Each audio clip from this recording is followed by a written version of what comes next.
ഇട്ടിട്ടുണ്ട്. ഇനി കറക്റ്റ് ഒട്ടിക്കുകയാണ്. ഒരു ഇച്ചിരി സ്പേസേ ബാക്കിൽ കൊടുക്കാവൂ, ഒരുപാട് ടൈറ്റ് ചെയ്ത് ഒട്ടിക്കുകയും ചെയ്യരുത്. ഔട്ട് ടച്ച് ഇഷ്യൂ അങ്ങനെയും വരാനുള്ള ചാൻസസ് ഉണ്ട്. അപ്പോൾ ചെറിയൊരു സ്പേസ് ആ പ്ലേറ്റിനും അതിനും തമ്മിൽ ഉണ്ടാവണം. അതെന്തോ അത് ഡിസ്പ്ലേ മാറിയില്ല. എൻ്റെ പൊന്നോ, ഇത് 9 ആണ്. അതാണ് ഞാൻ പറഞ്ഞത് ആദ്യമേ, 9 വേറെ 9C വേറെ. ഡിസ്പ്ലേ നമുക്ക് ചില മോഡലുകൾ മാറി മാറി വരും എന്ന് പറഞ്ഞില്ലേ, അതിനെയാണ് ഇവിടെ സംഭവിച്ചത്. അപ്പോൾ നമ്മളെ യഥാർത്ഥ ഡിസ്പ്ലേ വരട്ട്.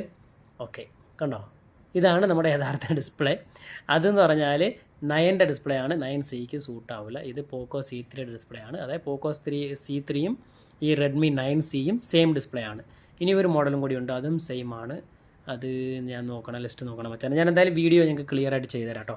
ഓരോരോ മോഡലും നമ്മൾ ആദ്യം മുതൽ തുടങ്ങാം. സാംസങ് മുതൽ എല്ലാ മൊബൈലിനും ഓരോരോ മോഡലിനും ഏതൊക്കെ മോഡൽ ഡിസ്പ്ലേകൾ അതിൻ്റെ അല്ലാതെ സൂട്ടാവും എന്നുള്ള വീഡിയോ നമുക്ക് ചെയ്യാൻ മച്ചാനെ. ഒരുപാട് പേര് കമൻറ്റിൽ ചോദിച്ചിട്ടുണ്ടായിരുന്നു, ഞാനത് ഓർമ്മയുണ്ട് എനിക്ക്, പക്ഷെ നമ്മൾ മറന്നുപോയി മച്ചാനെ.